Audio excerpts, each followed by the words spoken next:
ओम शांति। 28 अक्टूबर 2022 के महावाक्य हैं। मीठे बच्चे, भोलानाथ बाप एक है जो तुम्हारी झोली ज्ञान रत्नों से भरते हैं। वही कल्प वृक्ष का बीज रूप है। उनकी भेंट और किससे कर नहीं सकते। प्रश्न: बहुत बच्चे बाप को भी ठगने की कोशिश करते हैं, कैसे और क्यों? उत्तर: बाप को यथार्थ ना पहचानने के कारण भूल करके भी छिपाते हैं, सच नहीं बताते हैं, सभा में छिपकर बैठ जाते हैं। उन्हें पता ही नहीं कि धर्मराज बाबा सब कुछ जानता है। यह भी सजाओं को कम करने की युक्ति है कि सच्चे बाबा को सच सुनाओ। गीत भोलेनाथ से निराला। ओम शांति। बच्चे समझ गए हैं कि भोलानाथ सदाशिव को कहा जाता है। शिव भोला भंडारी शंकर को भोलानाथ नहीं कहेंगे, ना और कोई को ज्ञान सागर कह सकते हैं। बाप कहते हैं मैं ही आकर बच्चों को आदि मध्य अंत की नॉलेज अथवा ज्ञान सुनाता हूँ। तो एक ही ज्ञान का सागर ठहरा, ना शंकर ना अव्यक्त ब्रह्मा। अव्यक्त ब्रह्मा तो सूक्ष्म वतन में रहता है। बहुत इस बात में मूंझते हैं कि दादा को भगवान ब्रह्मा क्यों कहते हैं, लेकिन अव्यक्त ब्रह्मा को भी भगवान नहीं कह सकते। अब आप समझाते हैं कि मैं ही तुम्हारा पारलौकिक पिता हूँ। परलोक ना स्वर्ग को ना नर्क को कहेंगे। परलोक है परे ते परे लोक, जहाँ आत्माएं निवास करती हैं, इसलिए उनको कहते हैं परम प्रिय पारलौकिक परम पिता, क्योंकि वह परलोक में रहने वाले हैं। भक्ति मार्ग वाले भी प्रार्थना करेंगे तो आंखें ऊपर जरूर जाएंगी। तो बाप समझाते हैं कि मैं सारे कल्प वृक्ष का बीज रूप हूँ। एक शिव के सिवाय किसको भी क्रिएटर नहीं कह सकती। वही एक क्रिएटर है, बाकी सब उनकी क्रिएशन है। अब क्रिएटर ही क्रिएशन को वर्षा देते हैं। सब कहते हैं हमको ईश्वर ने अथवा खुदा ने पैदा किया है, तो उस एक ईश्वर को सब फादर कहेंगे। गांधी को तो फादर नहीं कहेंगे। बेहद का रचता बाप एक ही है। वही समझाते हैं कि मैं तुम्हारा पारलौकिक परम पिता हूँ। बाकी आत्माएं तो सब एक जैसी हैं, कोई बड़ी छोटी नहीं होती। जैसे ज्ञान सूर्य, ज्ञान चंद्रमा, ज्ञान सितारे, तो उस सूर्य चांद की साइज में तो फर्क है, लेकिन आत्माओं का साइज एक जैसे है। बाबा कहते हैं मैं कोई साइज में बड़ा नहीं हूँ, लेकिन परम धाम का रहने वाला हूँ, इसलिए मुझे परम आत्मा कहते हैं। परमात्मा में ही सारा ज्ञान है। वह कहते हैं जैसे मैं अशरीरी हूँ, वैसे आत्मा भी कुछ समय परम धाम में अशरीरी रहती है, बाकी स्टेज पर जास्ती समय रहती है।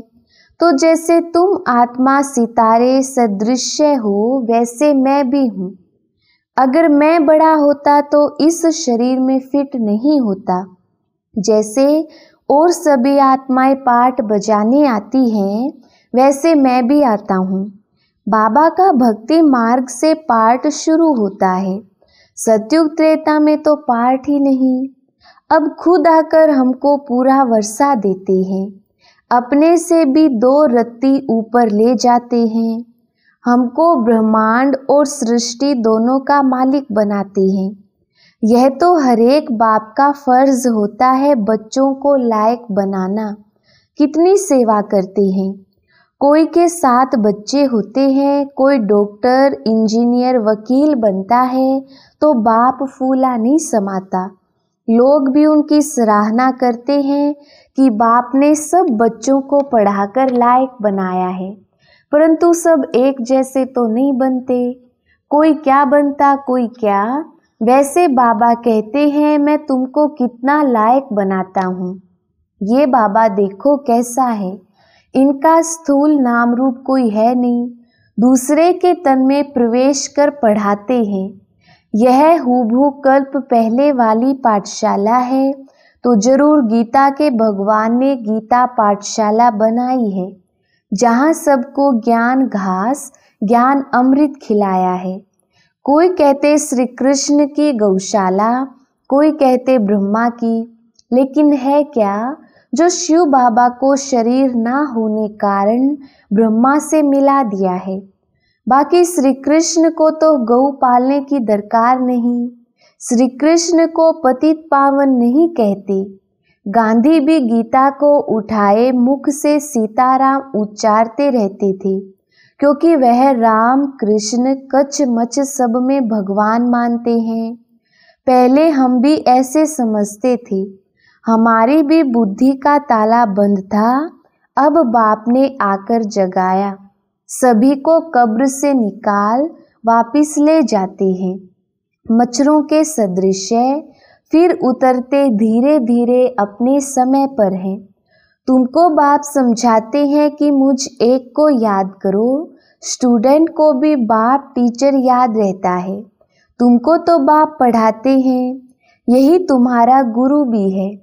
तीनों का ही फोर्स है, फिर भी ऐसे बाप को भूल जाते हो। ऐसे भी फुल कास्ट कहलाने वाले बच्चे हैं जो 5 मिनट भी याद नहीं करते हैं।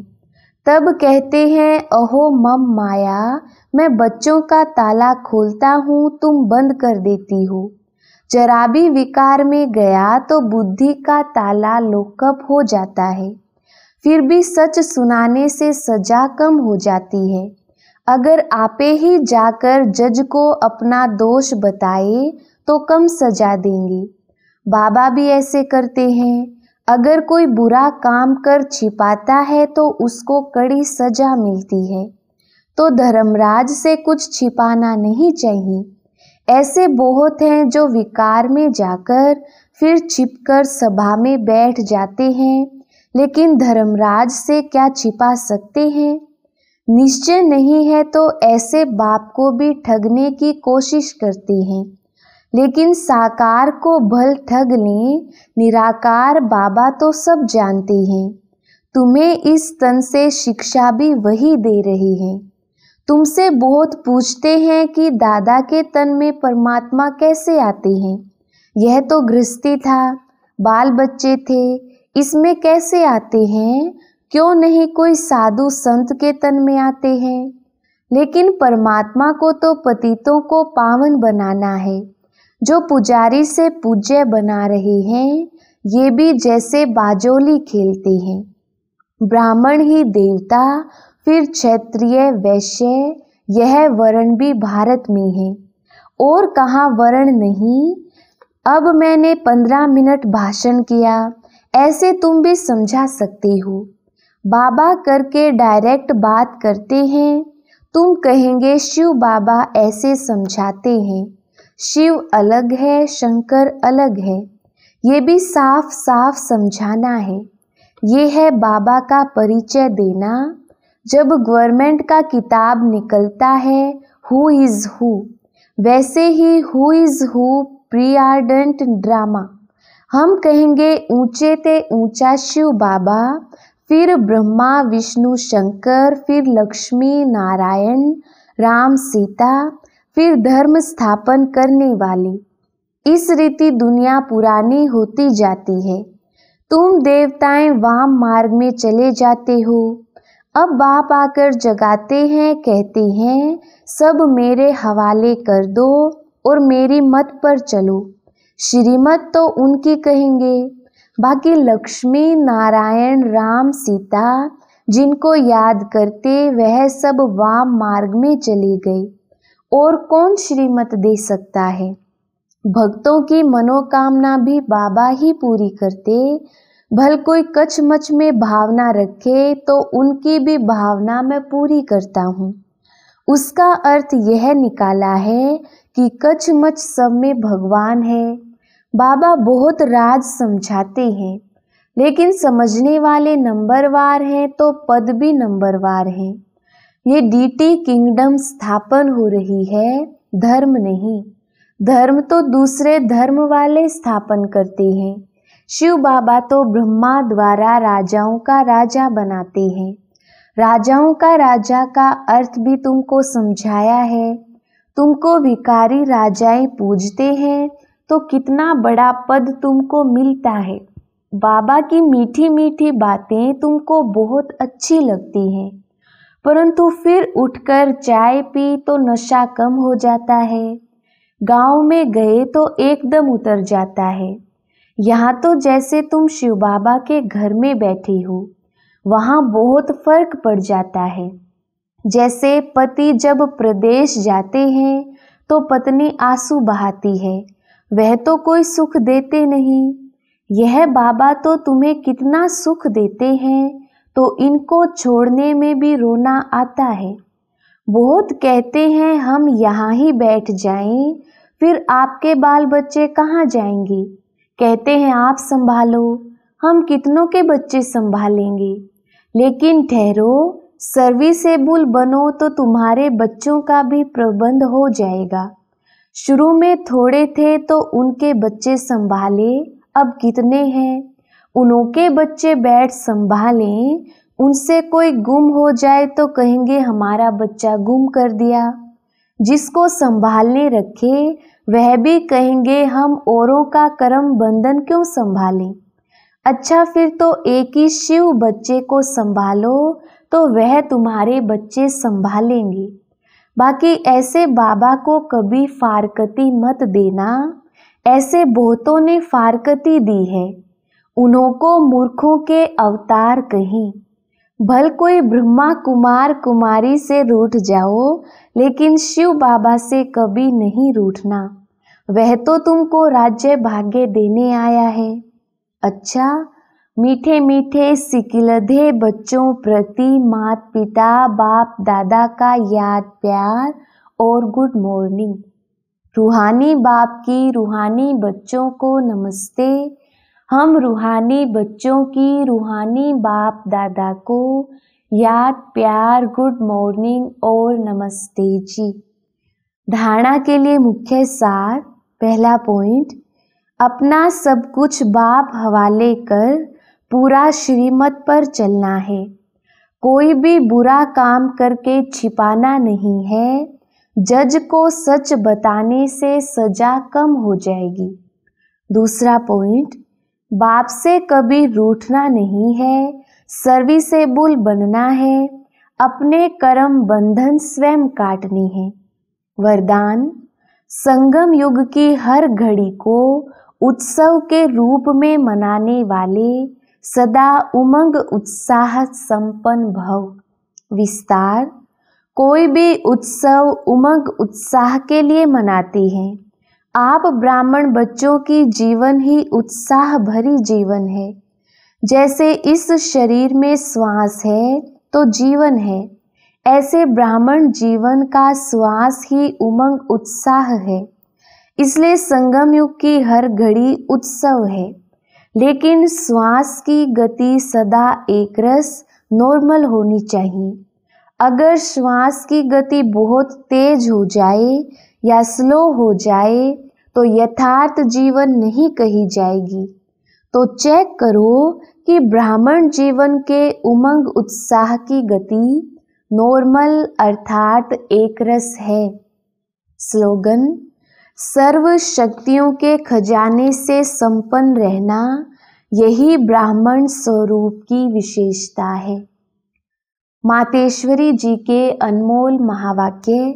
पहला पॉइंट, यह जो मनुष्य गीत गाते हैं ओ गीता के भगवान, अपना वचन निभाने आ जाओ। अब वो स्वयं गीता का भगवान अपना कल्प पहले वाला वचन पालन करने आया है और कहते हैं, हे बच्चे, जब भारत पर अति धर्म ग्लानि होती है तब मैं इसी समय अपना अंजाम पालन करने के लिए अवश्य आता हूँ। अब मेरे आने का यह मतलब नहीं कि मैं कोई युगे युगे आता हूँ। सभी युगों में तो कोई धर्म ग्लानि नहीं होती। धर्म ग्लानि होती ही है कलयुग में। तो मानो परमात्मा कलयुग के समय आता है। और कलयुग फिर कल्प कल्प आता है, तो मानो मैं कल्प कल्प आता हूँ। कल्प में फिर 4 युग हैं, इसको ही कल्प कहते हैं। आधा कल्प सतयुग त्रेता में सतो गुण सतो प्रधान है, वहाँ परमात्मा के आने की कोई जरूरत नहीं।